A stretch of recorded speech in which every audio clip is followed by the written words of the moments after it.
perfección, de victoria, pero este libro siempre trata de personas reales, con problemas reales, que experimentaron traumas reales y están crudamente reflejadas aquí. Esto es prosa o poesía descarnada de lo que realmente ocurría. Son historias de fracasos, aquí hay historia de violencia, hay historia de sexo descontrolado, de poligamias, de borracheras, de asesinatos, incesto. Hay una cantidad de cosas que a veces no queremos mencionar porque solemos pensar, por prejuicio, insisto, que al mencionarlas necesariamente las estamos validando. Y yo no estoy desvalorizando la Biblia, por el contrario, yo la estoy acreditando porque si vemos todas las historias sin la higiene y la asepsia religiosa que a veces le hacemos, nos damos cuenta de lo reales que son. Y estas historias están aquí, todas estas historias, porque también son tú y mi historia, son nuestra historia. Muchos estamos cansados de oír la Biblia desinfectada, de todo aquello que no podemos explicar, o que se haga de este libro un manual de motivación, de agarrar las frases más bonitas, hacerlas repetir, y pensamos que esto funciona como las galletitas de Panda, a ver qué me toca, o como si fuera una suerte de horóscopo divino. Pero la Biblia está escrita con historias crudas, con historias reales, y las historias de vida esterilizadas e impolutas solo caben en libros religiosos inventados para controlar a la gente. Y eso puede funcionar muy bien para el Corán, para el libro del Mormón, pero no para el cristianismo.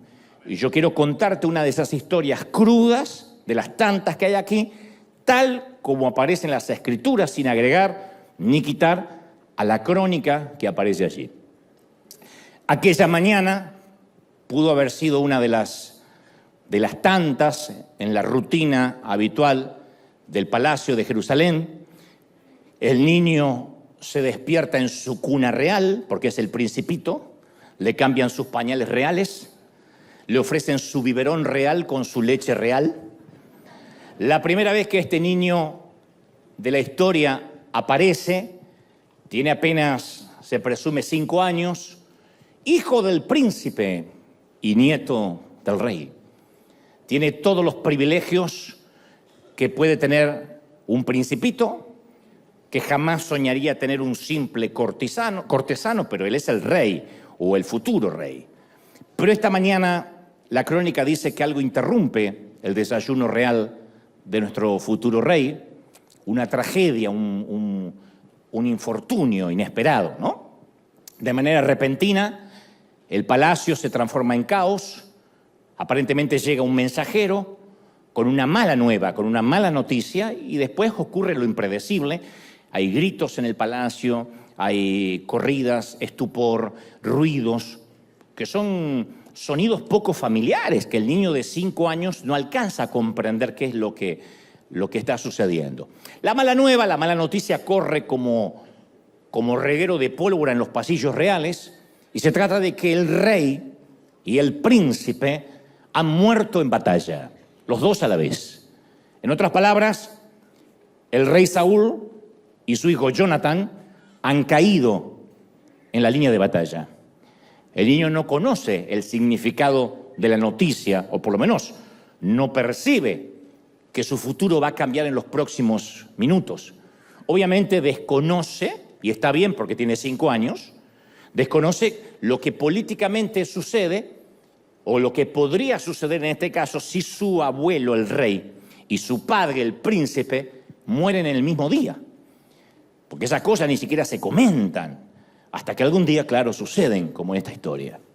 No sabe el niño que si el monarca y su heredero inmediato fallecen en el mismo día, alguien más vendrá a por la corona y por el trono. Y obviamente intentarán asesinar al niño que es el heredero natural. Pero insisto, como el infante ignora que ahora su vida corre peligro, no es sorprendente que en medio del alboroto sigue jugando con sus Nintendo y sus PlayStation reales. Pero la nodriza, la nana, su cuidadora, sí entiende algo de conspiraciones políticas, o tal vez alguien se lo dice. Ella considera que un inocente niño no merece morir por ridículos, patéticos intereses monárquicos.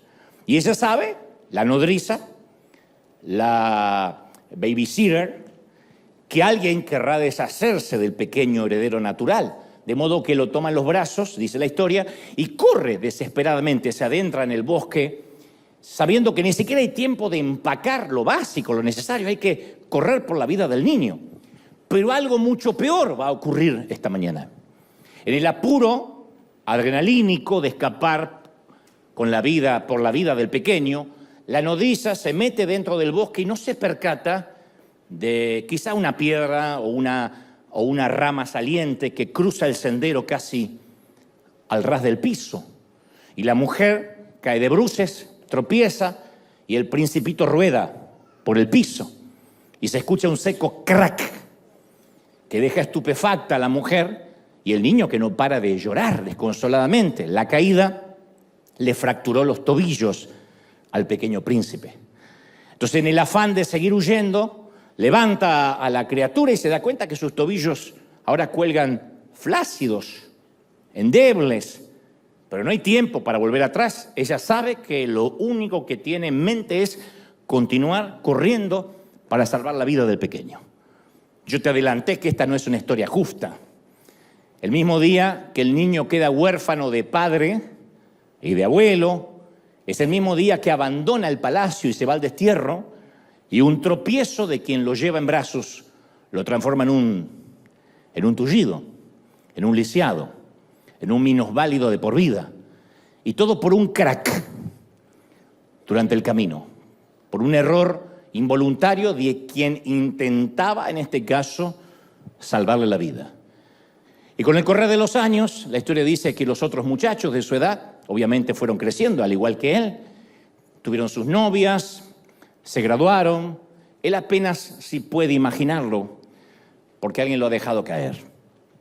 Su vida social está completamente dañada. Pudo haber sido un rey, pudo haber sido el heredero natural del trono. Con solo un chasquido de dedos podía haber tenido un harén a su disposición. Pero ahora es apenas el príncipe del olvido. Se llama Mefiboset. Tiene los pies, pero por sobre todo el espíritu quebrado. Y como dijo alguien por allí, no hay prótesis para eso. No hay prótesis para el alma quebrada.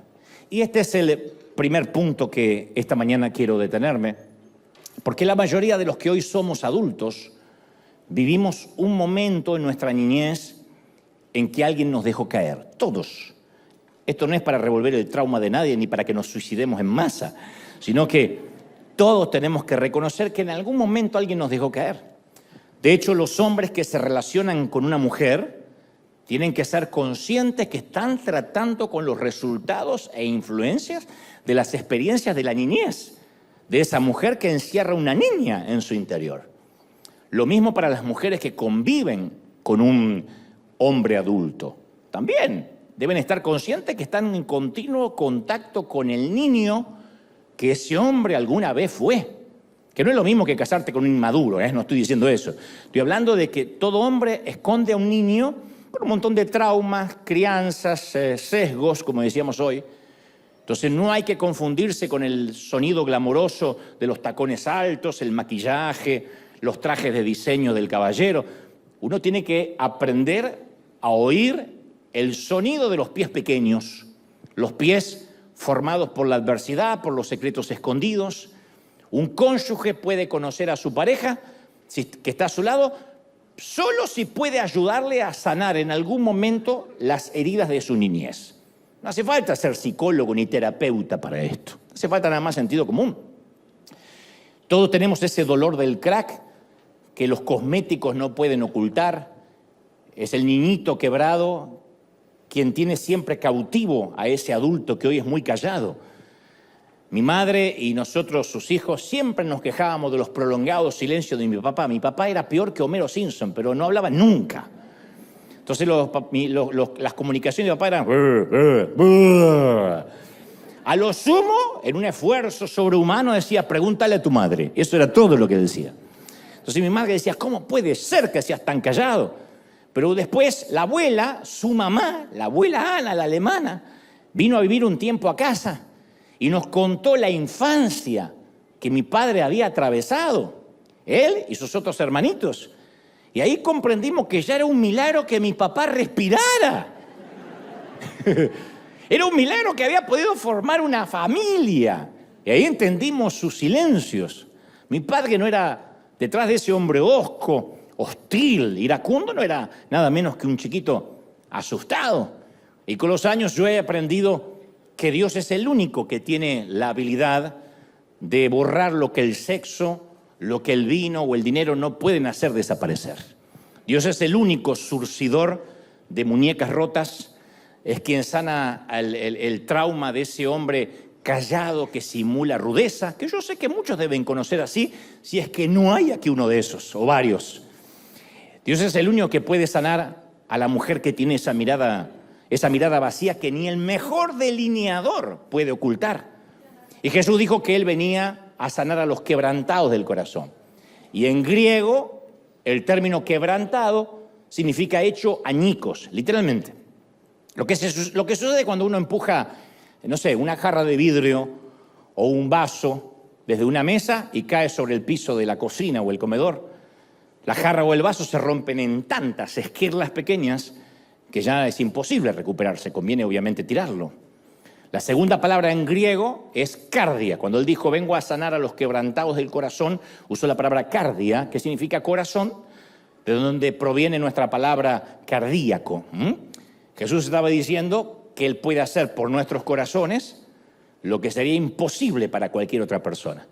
Y a algunos, que en algún momento alguien nos dejó caer, y quizá no se quebraron nuestros tobillos, pero sí se hizo añicos, pedacitos, nuestro corazón de alguna manera. Es posible que todos tengamos una historia triste para contar. Si yo dijera, ¿quién tiene una historia triste? Nos quedamos a vivir, porque todos tenemos una historia triste. Pero sin duda, lo más doloroso es que las personas en quien más confiábamos son las que en ocasiones nos dejan rodar por el piso o nos dejaron rodar por el piso. Porque es tu papá la que te dice que eres hermosa. El primer halago que vas a recibir del sexo opuesto va a ser de tu papá, tu primer novio. El primero que va a decir, qué linda que eres, aunque sea fea, tu papá te lo va a decir. Los papás siempre mienten. Es tu papá el que te va a decir, es un campeón, muchacho, aunque seas un perdedor. Es tu papá el que te lleva sobre tus hombros, el que pelea con los monstruos debajo de la cama, el que te dice que vale mucho, el que te dice, niña, no te conformes con el primer tipo que quieras llevarte a la cama. Pero un día, ese papá te abandona cuando más lo necesitas, o un primo cercano, en el peor de los casos, un tío, un vecino, un amigo muy allegado a la familia te roba, como digo siempre, lo más preciado que tenías, la inocencia. O quizá aún algo más complejo, que ni siquiera te atreves a contárselo a tu amiga porque esas cosas no se cuentan. Porque es algo que de algún modo no lo puedes explicar o no lo puedes articular. Pero quizá en la noche de bodas te sentiste violada por tu propio esposo. Por eso digo, es imposible contarlo porque te van a decir, ¿cómo? Si es tu marido. Pero aquella primera noche quizá no te sentiste amada ni valorada. Y fue como un crack silencioso, íntimo. Así que por el resto de tu vida de pareja decidiste tener sexo sin alma, sin tener que conectarte nunca más. Solo entregaste el cuerpo, pero cerraste tu corazón. Crack. Ese es el sonido, el denominador común de todos los casos. Alguien de pronto nos deja caer, haciéndonos o dejándonos tullidos del corazón, paralíticos del alma. Y en ocasiones puede que hayan sido solo palabras iracundas, que en nuestra generación se usaban mucho, que nuestros padres en momentos de ira nos decían cualquier barbaridad, cualquier canallada. Pero fueron suficientes esas palabras para arrancarnos del palacio, para dejarnos a la vera del camino, y nos marcaron, porque uno ve a sus padres como los grandes héroes y un día en un momento de ira te dicen que eres un tonto, un estúpido, un torpe, y uno se lo cree, uno asimila esas palabras y quedan en el engrama mental por siempre. Yo he contado en reiteradas ocasiones que cuando tenía 5 años, mi papá dijo completamente borracho, él estaba borracho, no yo que tenía 5 años, no me estaba borracho a los 5, sino que mi papá estaba completamente borracho y en un momento que hasta de hecho quiso quitarse la vida, él me gritó y me dijo que yo era el culpable del cáncer de mi madre y de que ella se estuviese muriendo. Porque coincidió su embarazo, esos embarazos que uno preguntaba, ¿ustedes me quisieron tener? ¡No, fuiste un tumor! ¡Un susto! Bueno, ese susto, están viéndolo al susto en persona, pero ese susto coincidió con la metástasis de mi madre. De manera que los médicos de aquella época decían, es muy probable que el embarazo haya acelerado el cáncer. Así que mi padre en un momento de borrachera me culpa a mí, me dice, culpa tuya, tu madre se está muriendo. Y yo nunca pude olvidar esa mirada de odio y razoné, seguramente hay algo malo en mí porque mi papá me ama mucho y si dice que hay algo malo es porque tiene que haber algo malo en mí. Y entonces no permití que nadie más se acercara lo suficiente para que no viera lo que mi padre había visto en mí. Yo todavía no estaba consciente que en los años siguientes tendría serios problemas para hablar, pero todo, yo puedo recordarlo como si fuera hoy, todo empeoró a partir de ese día. Y a partir de los 5 años yo fui un niño triste, retraído, incapaz de expresar o leer emociones, no podía leer emociones, no podía expresarlas tampoco. Y en gran parte de mi niñez podría haber jurado que yo no tenía futuro, que no era inteligente, que yo no había nacido con ningún don. Entonces me dijeron a lo largo de mi niñez, introvertido, tímido, antisocial, y hasta alguna maestra, que en esos entonces aventuraban diagnósticos sin tener base académica, hasta alguna maestra sentenció que yo tenía un leve autismo y recomendó terapia. Pero si mi papá no llegaba, venía los perros a la veterinaria, ¿qué nos iba a llevar a nosotros a terapia? Ni a vacunar nos llevaban. Papá, ¿me llevas a vacunar? ¿Para qué? De algo hay que morir, decía mi papá. Así que fui un niño de ojos tristes, profundos, melancólicos.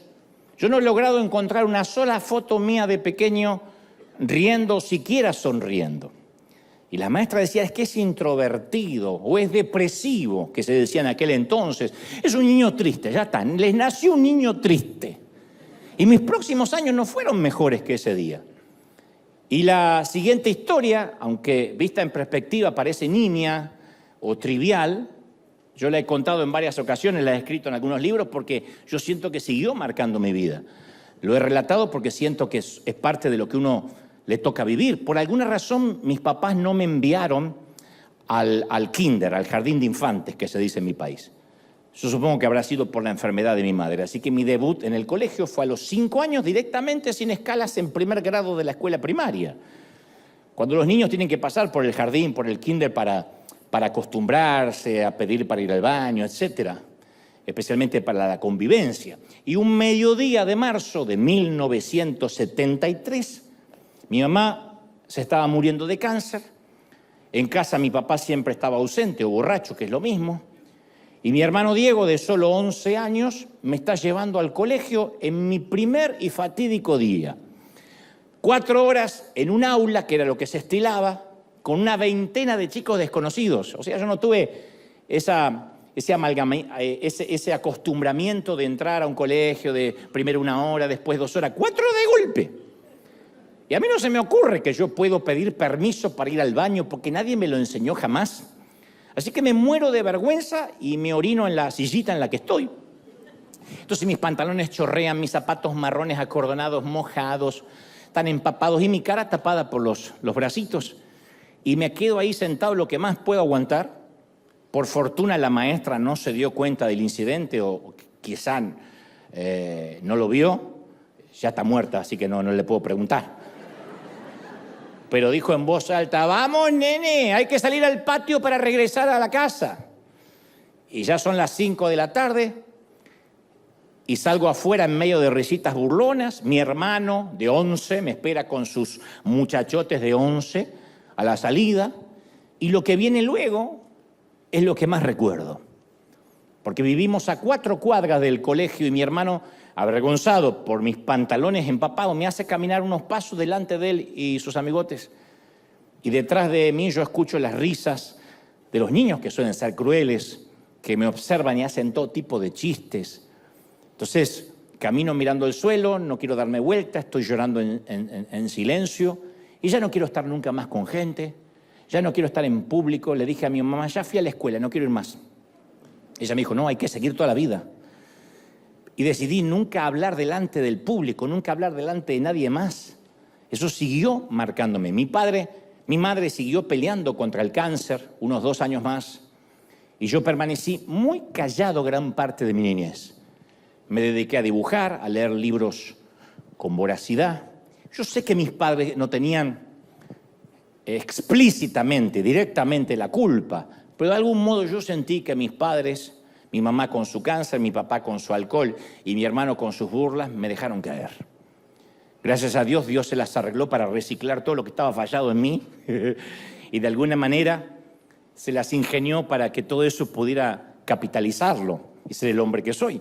Pero ese fue uno de mis cracks. No tiene que ser necesariamente un abuso sexual, no tiene que ser necesariamente un trauma como que te dejen huérfano en la puerta de un convento de monjas. A veces son detalles que cuando escarbamos y buscamos arqueológicamente nuestro pasado están allí y determinan nuestra forma de ver la vida como adulto. El segundo punto de esta historia es que quizá este pequeño príncipe capaz que nunca logró comprender la motivación de la nodriza, que la nodriza le estaba intentando salvar la vida. Yo pienso que el muchachito, el niño, a medida que iba creciendo, es posible que haya maldecido a la nodriza en más de una ocasión, o quizás lo hacía frecuentemente. Algo como debiste haber tenido más cuidado. ¿Cómo es que una mujer adulta puede ser tan estúpida para tropezar con una rama? ¿Cómo es que no viste? ¿Por qué no me llevaste de la mano corriendo? Yo tenía 5 años. ¿A quién se le ocurre alzar un niño de 5? Yo creo que le habrá maldecido más de una vez. El joven debió haber sido un príncipe muy enfadado, ¿no? Yo no sé si alguna vez viste la mirada encendida de los ojos de alguien que estuvo en el infierno y fue quemado por su propia historia. Lo más probable es que cuando alguien haya sufrido mucho, oculte su dolor blindándose con enojo. Cuando yo veo una persona enojada, o es suegra o tuvo una mala infancia o una mala vida. Porque a veces, fuera de toda broma, el enojo es la única protección que uno puede conseguir por sí mismo. Si me enojo, no me van a hacer más lo que me hicieron. Hay gente que son solo gatitos asustados, haciéndose pasar por leones, con la esperanza de que nadie sabe que debajo de su gruñido no hay dientes, sino lágrimas. Cuando alguien está muy enojado, muy adusto, por lo general es alguien con una vida de mucho dolor. Después están los que nos enojamos de tanto en tanto. Yo hablo de los que viven enojados, que se levantan a la mañana y dicen, buen día, ¡wow! ¿Qué hacen? Ese. Se ve que alguna dama reconoció el ladrido, ¿eh? Hay una poetisa, una gran escritora británica llamada Florence Smith, que atribuía gran parte de su escritura a una niñez difícil. Y su poema más famoso data de 1957 y se titula No estoy saludando, estoy ahogándome. No te estoy saludando, me estoy ahogando. Y hablaba de una mujer en el poema revolcándose en la marea que no es capaz de conseguir ayuda de quienes caminan por la orilla. Porque la ven, pero asumen que simplemente está saludando. Así que continúan su camino, posiblemente hasta devolviéndole el saludo, dejando que se ahogue. No estoy saludando, me estoy ahogando, dice el poema. Y a veces, aunque nadie se dé cuenta, nosotros también estamos diciendo lo mismo. No estoy saludando, yo me estoy ahogando. Estoy solicitando socorro, pero a veces no logran vernos. Y cuando somos niños, ni siquiera sabemos cómo pedir ayuda. Yo digo siempre que las viejas heridas tienen una memoria muy buena, pero unas destrezas interpretativas abismalmente pobres. Porque cuando uno es niño, interpreta diferente lo que ocurrió. Eso se llama recuerdo del recuerdo. Es cierto que el dolor mantiene los recuerdos frescos, pero también el dolor tiene un recurso, el cerebro. Dios lo formó de manera tal que trata de blindar o tapar o editar lo que realmente ocurrió. Y en ocasiones eso está bueno, porque uno no recuerda todo el trauma, pero a veces llegamos a conclusiones equivocadas. Y entonces buscamos siempre a una nodriza a quien culpar lo que nos pasó. Y yo he aprendido con la vida que en el juego de la culpa nunca gana nadie. Esto es como en el casino, siempre gana la casa, nunca el jugador. La gente que culpa a otro de sus propias emociones pasan toda la vida haciendo responsable de su destino a alguien más.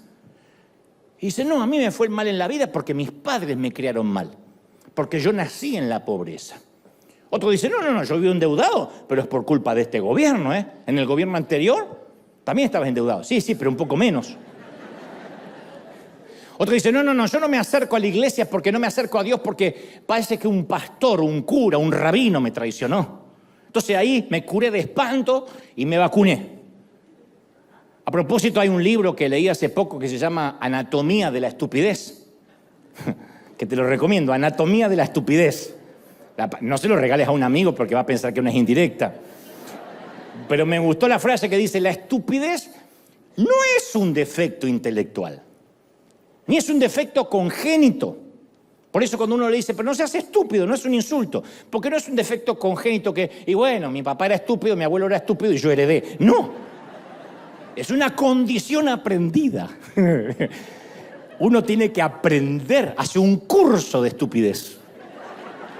Y parte de la estupidez aprendida es el victimismo. Eso es una estupidez aprendida por excelencia. Cuando uno se hace la víctima, cuando dice, bueno, tiene que ver con el afuera, con lo que me tocó. Una nodriza tuvo la culpa de que yo esté como esté. Cuando uno vive culpando al otro, lo único que vamos a lograr es enojo. Y el tercer punto de esta historia es cómo habrá vivido este mismo trauma alguien que siempre que se habla de este tema la ponen como una actriz de reparto, pero caramba, es vital en esta historia, la propia nodriza. Porque siempre uno se detiene en el pobre muchachito que quedó lisiado por el infortunio y el accidente. ¿Y la nodriza? La culpa que habrá tenido esa mujer que soportar durante años, ¿o no? ¿Cuántas veces habrá soñado con aquella huida del palacio una y otra vez? ¿En cuántas ocasiones habrá repasado aquella trágica mañana pensando si hubiese salido más tarde, si hubiese salido antes, si hubiese tomado otro camino, si hubiese mirado para abajo, si en vez de para el bosque hubiese huido para el otro sitio? El muchacho está bien, no sería un príncipe porque está desterrado, pero al menos tendría sus extremidades firmes.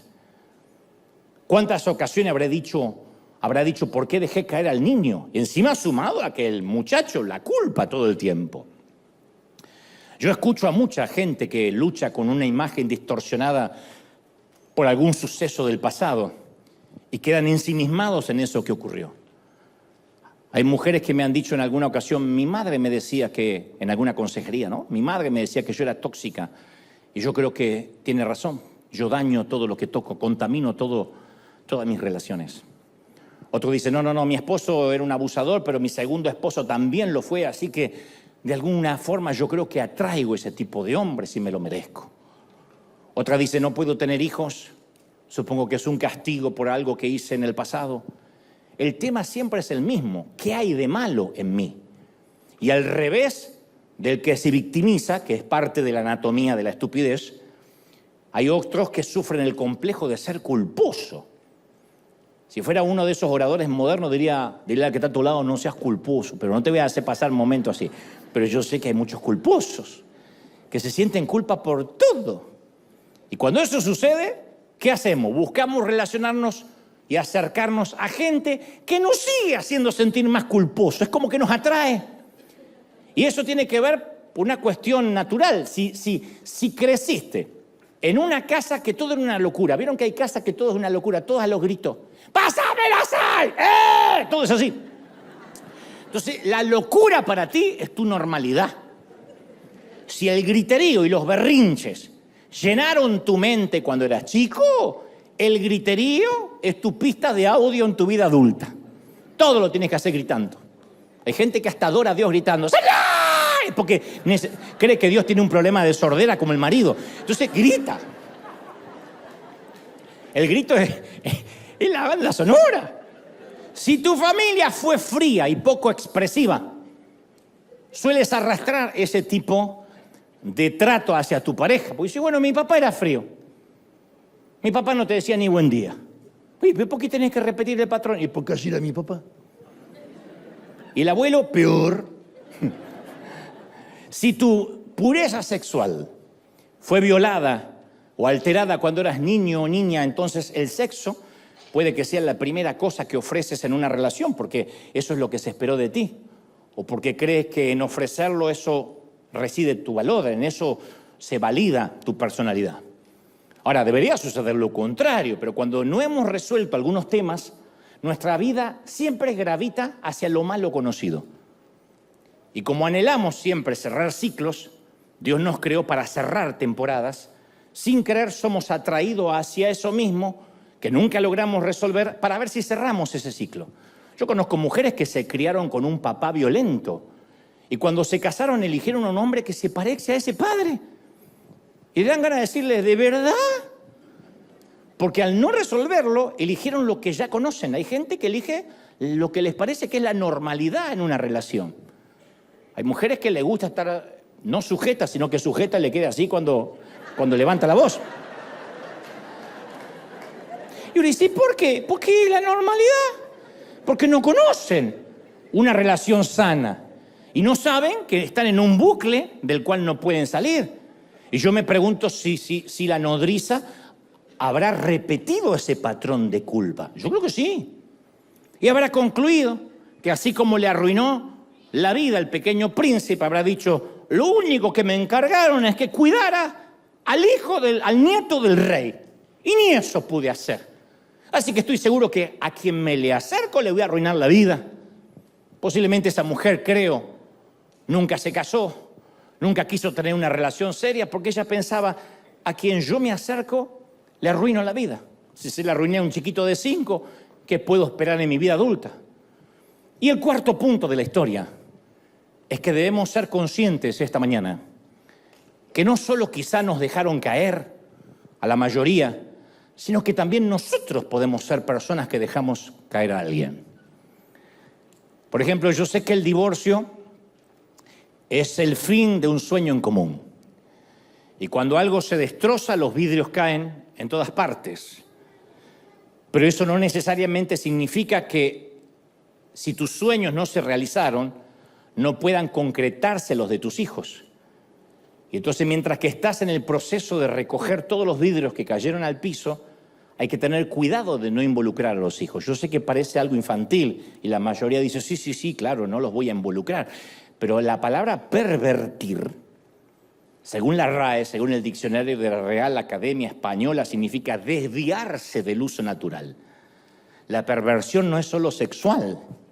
Cuando desviamos el uso natural de un niño, lo estamos pervirtiendo. Y muchos padres nos causaron estrés pervirtiéndonos con problemas de adultos que nosotros no podíamos procesar porque éramos chiquitos.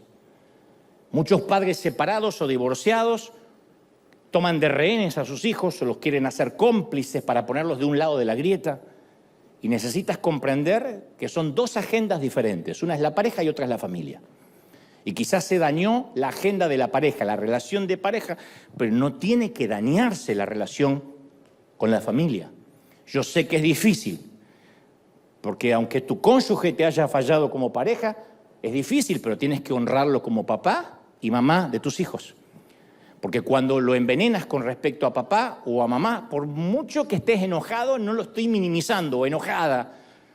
Cuando envenenamos a un hijo con respecto a su mamá o a su papá, no estamos castigando a nuestra pareja, estamos dejando caer a nuestro niño, haciéndolo rodar, que se le quiebren los tobillos, que repita la historia de adulto. Entonces tal vez no pudiste salvar la relación, pero salva a tus hijos. Ellos no pidieron nunca convertirse víctimas de una guerra que no declararon. Ellos son la profecía y merecen no caer. Merecen que Dios cumpla el propósito de sus vidas hasta que sean adultos, ¿sí o no? Merecen que no rueden. Bueno, la historia de nuestro príncipe desterrado relata que tuvo que vivir el resto de su vida en cautiverio en un sitio llamado Lodebar, el lugar donde los sueños mueren y los reyes, obviamente en este caso devienen en mendigos. Es el sitio donde se ocultan las cicatrices, donde se ocultan los lisiados. Yo hace un tiempo di un mensaje que se llama Bajo la Rosa, que lo pueden buscar. Bajo la rosa viene de una expresión del latín sub rosa. Es el término que tiene una connotación de secreto, de confidencialidad. Los griegos y los romanos comenzaron a usar la rosa como un símbolo de silencio, y las reuniones secretas de las masonerías, de los templarios, se llevaban literalmente bajo una rosa pintada en el interior del techo. Entonces las rosas de los techos, cuando uno entraba a un sitio y había una rosa pintada en el techo, era el recordatorio a los invitados que debían guardar discreción. Entonces no había chismes. No sé si no hubiera pintado una rosa gigante en River. Pero los templarios decían, lo que se hace debajo de la rosa, queda bajo la rosa. Pero lo peor del caso, y esto sí no es para reírse, es que en la época medieval, los señores feudales, que solían ser pedófilos, solían colocar una rosa colgadita en la puerta de su habitación, lo cual significaba que aunque los guardias oyeran gritos de algún niño o de alguna niña, no debían intervenir, porque estaba actuando bajo la rosa. O sea, bajo la rosa también significa ocultar el espanto, el dolor, bajo aparentemente algo que parece bello, como el maquillaje, como la ropa, pero que abajo hay espanto, hay dolor. Bueno, Lodebar representa ese sitio bajo la rosa donde a veces estamos obligados a callar el dolor y, lo que es peor, disimularlo, no contar. Mi mamá decía, no hagas más grande la cosa. Sí, pero pasó esto, mamá, y en lugar de defenderme me decía, no hagamos más grande la cosa. Eso es una manera de hacernos caer. A mí me sorprende cuando en algunas congregaciones todavía insisten con la idea que la vestimenta modesta es sinónimo, es signo de santidad. O sea, si el paciente está vestido decorosamente, está todo bien. No importa si debajo de las sábanas tiene hemorragias. Y hay iglesias, basílicas, mezquitas, sinagogas, llenas de gente, vestidos por fuera y heridos por dentro. Eso es tratar, señores, con los síntomas en lugar de ir al origen del dolor. Entonces uno no puede ignorar el dolor pintando una rosa en el techo. Ya está. Somos salvos y ya está.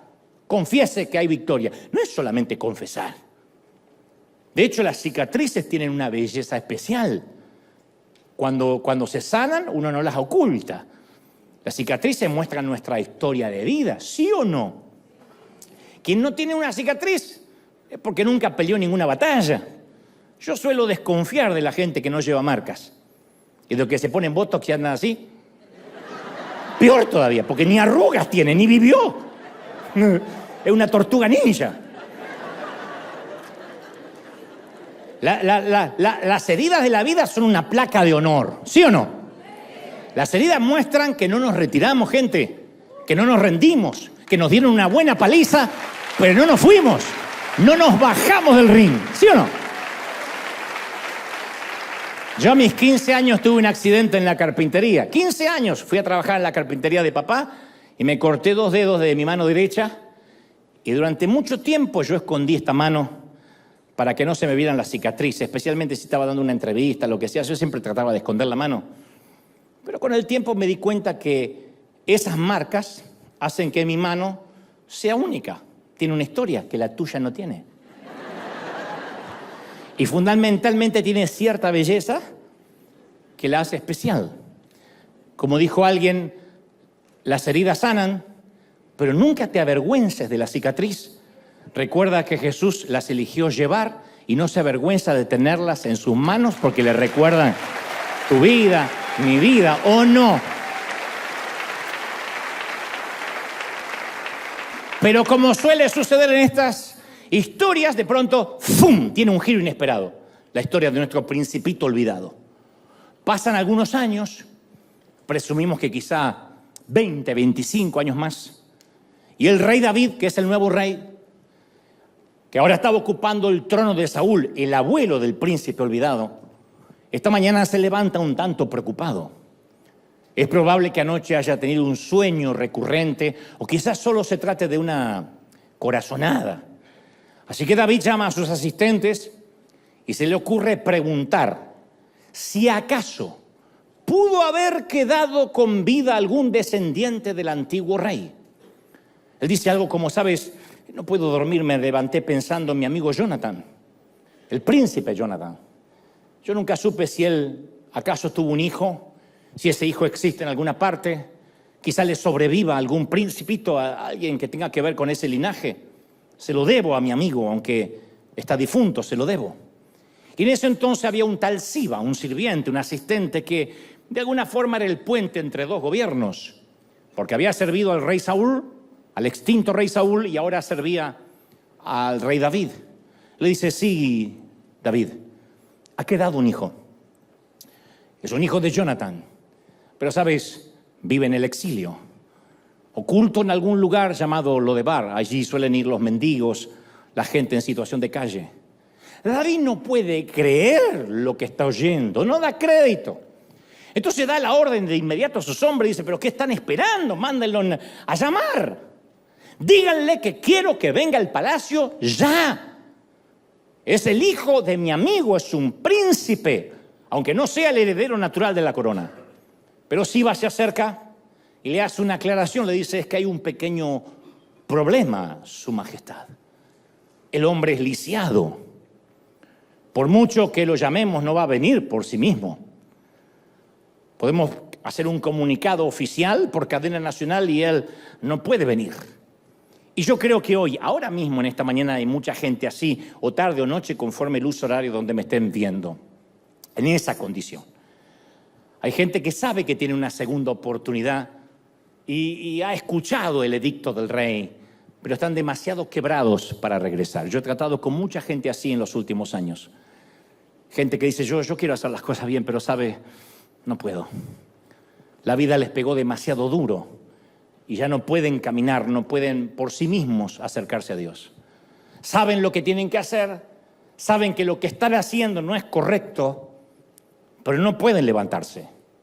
Tienen la intención, pero esa intención queda entre el origen y el destino, como Mefiboset, como este muchacho, que supongo que con la mente daba la orden de caminar, pero sus piernas no le responden, la orden queda en el origen y no llega a destino. Así que cuando el rey David se entera de esto, lo resuelve de manera pragmática, práctica. Le dice a Siba que vaya hasta Lodebar, que tome algunos carruajes de la corte y que lo traiga, lo cargue y lo traiga de regreso al palacio. Ese día también llega para todos los minusválidos del alma. El día en que alguien te va a buscar. En este caso, una comitiva real llega a Lodebar y al llegar, alguien toca, me encanta este efecto, así que lo voy a poner en casi todos los mensajes.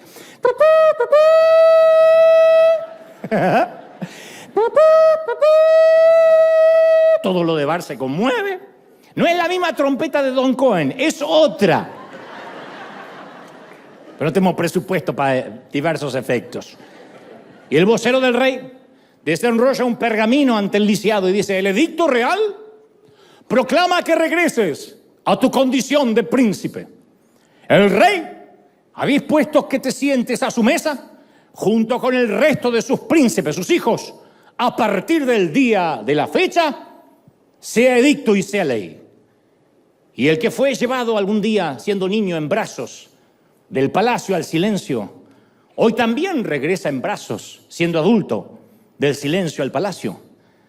Claro que traer de regreso al presunto mendigo es un riesgo. Sentar a la mesa a un proscripto, a un paria, a quien vivió refugiado toda su vida y no se sabía nada de él, no es algo que todo el mundo va a entender. Eso es un riesgo. Hay una frase que siempre me fascinó, que es la frase riesgo calculado, que fue un invento en la jerga militar en la Segunda Guerra Mundial. Los generales calculaban el riesgo de cuántos soldados o inocentes perderían la vida con una misión que tenían que llevar a cabo. Y la frase riesgo calculado después se hizo famosa, se popularizó en los círculos comerciales, en los recursos humanos.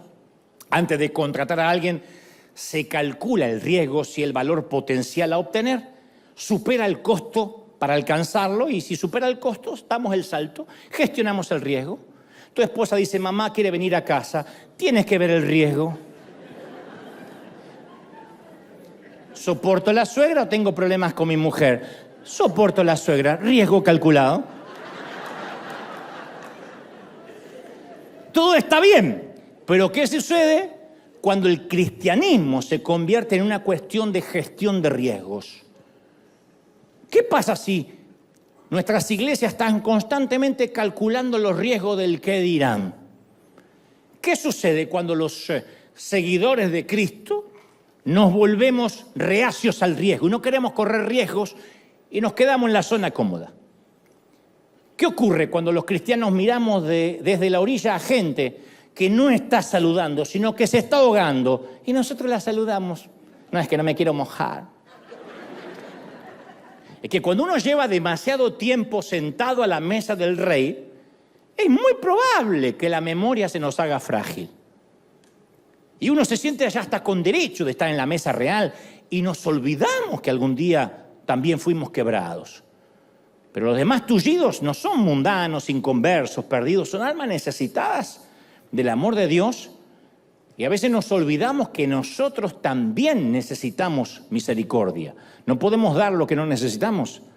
Entonces, tenemos que irlos a buscar a los que están demasiado quebrados para poder venir. No todo el mundo vendrá a la iglesia el domingo y va a hacer la fila desde las 6 de la mañana. A veces tenemos que levantarnos y ayudar a alguien a sobrevivir. A veces a alguien hay que decirle, vamos a la iglesia y después te invito a almorzar, aunque te cueste algo. Eso es un riesgo calculado. Pero tenemos que ayudar a que los demás superen lo que nosotros ya superamos. Dios toma a los que estamos hechos trizas y heridos y nos rehabilita, pero no para ponernos después en un museo, sino para que seamos portadores de esa sanidad, para que entendamos al que está quebrado, ¿sí o no? Entonces, nuestro propósito está donde alguna vez estuvo nuestra miseria. Nuestro propósito no es sentarnos en la mesa del rey. Ahora me vengo todos los domingos y estoy 2 horas. No. Nuestro propósito no es sentarnos a la mesa y discutir sobre servilletas, copas, manteles. Nuestro propósito siempre ha estado en Lodebar. Ese mismo lugar en el que hemos llorado alguna vez es el que va a traer sanidad a aquellos que son tocados por el mismo dolor. ¿Soy claro, sí o no? Ese es el lugar donde debemos regresar para ayudarlos a salir de su confinamiento. Romanos 9:23 dice, y para hacer notorias las riquezas de la gloria, las mostró con los vasos de misericordia. Dios nos llama vasos de misericordia, porque somos misericordiosos porque hemos recibido misericordia. ¿Habrá alguien que no necesite perdón de Dios aquí? Que diga, no, para mí Jesús murió en vano porque yo ya era santo. ¿Habrá alguien así? Ni los argentinos son así, mirá lo que te digo. Ahora, los ex desterrados, tenemos una compasión que únicamente viene de haber sido desterrados también. Uno entiende a esa gente. Nuestra miseria tiene raíces en los recuerdos de nuestras propias tragedias.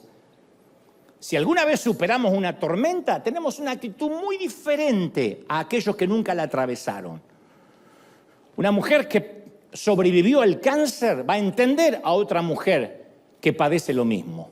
Alguien que atravesó un divorcio no va a juzgar a aquel matrimonio que tiene crisis. Y quiero contarte algo más que es el final más asombroso.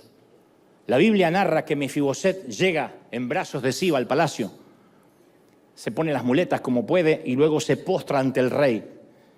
Y el rey le dice, no tengas temor, porque yo haré contigo misericordia, para eso te mandé a llamar.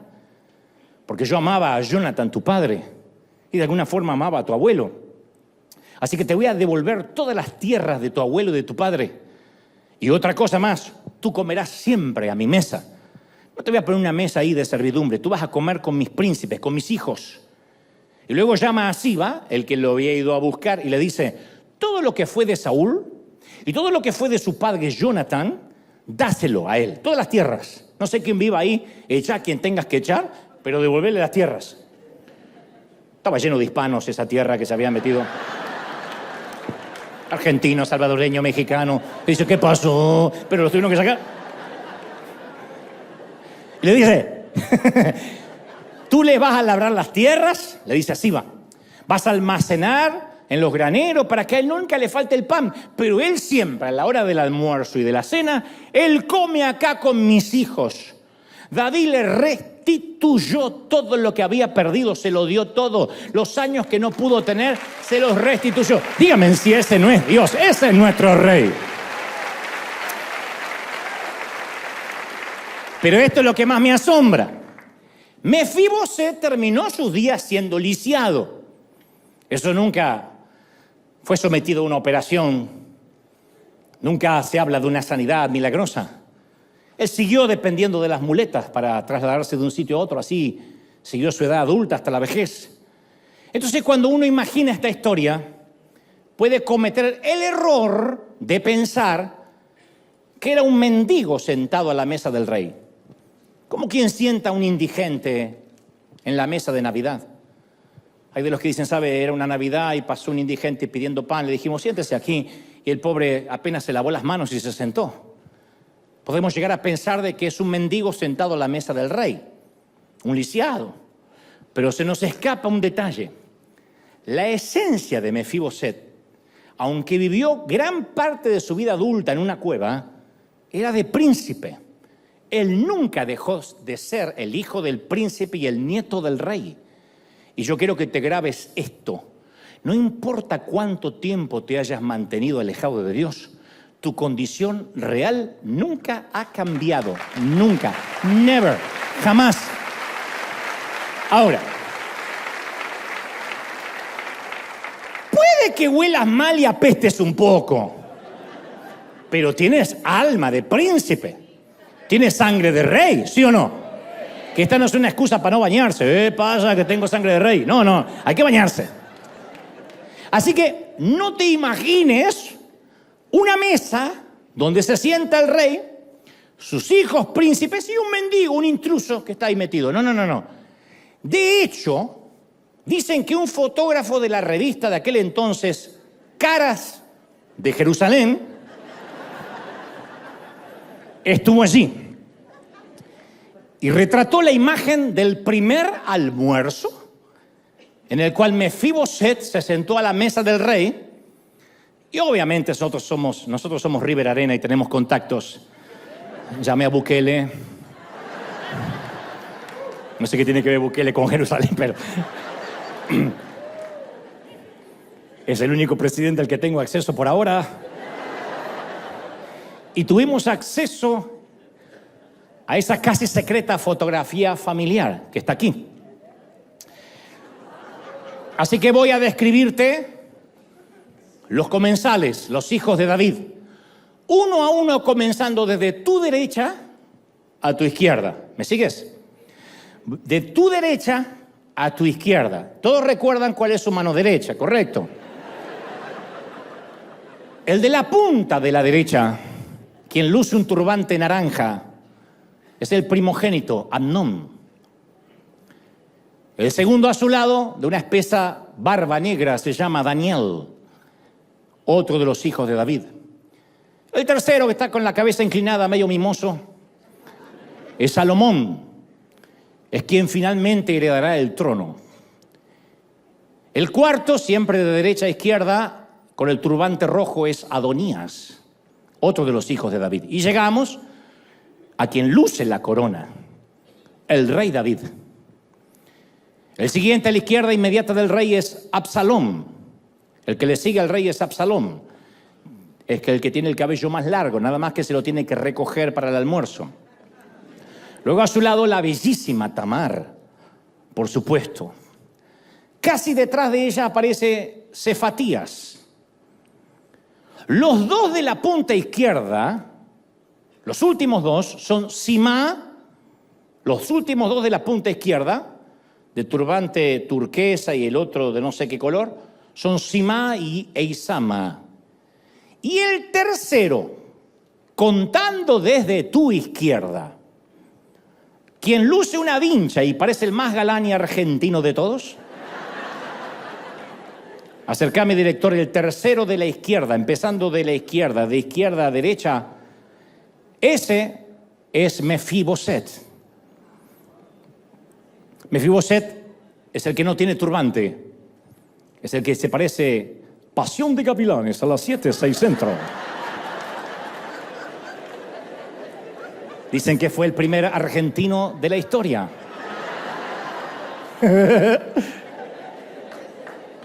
Como verás, no hay ninguna diferencia con el resto de los príncipes y con el resto de los hijos de David.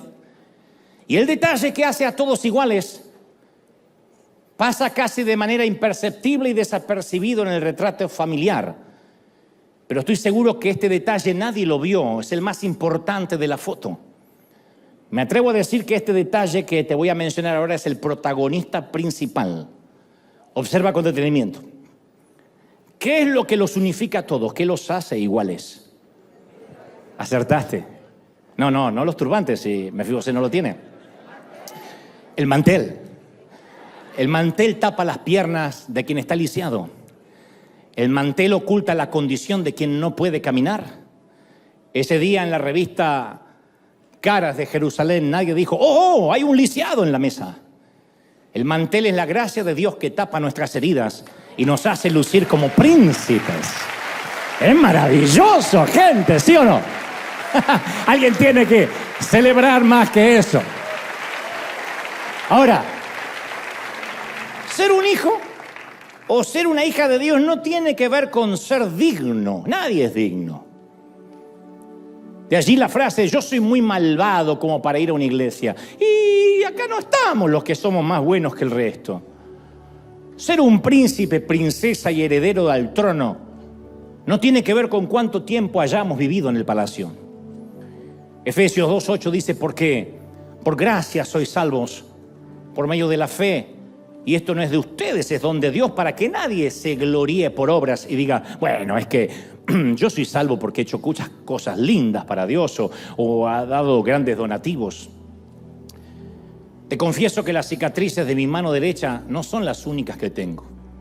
Esas son las que apenas se ven, las físicas, de hecho las que no puedo ocultar. Pero tengo cicatrices mucho más feas en el alma y marcas en el corazón que no podrías imaginarte nunca. La historia de cuando me oriné en los pantalones no es mi peor historia, es la que puedo contar. Tengo muchas áreas de mi vida que están tullidas, atrofiadas, mutiladas, pero tú nunca las verás y no es una cuestión de hipocresía. Así es como yo tampoco, ni nadie más puede ver tus marcas. Y no es porque no las tengamos o porque finjamos, sino porque el mantel de la mesa de nuestro rey las oculta. Y él nos mandó a llamar a su mesa. Y el mantel de su gracia oculta todo lo que no quisiéramos que se vea. ¿Ah? Y nos hace ver y lucir como príncipes. Y aunque muchos no podemos contar que volvimos a caminar sin muletas, muchos tenemos que decir, yo todavía dependo de muletas.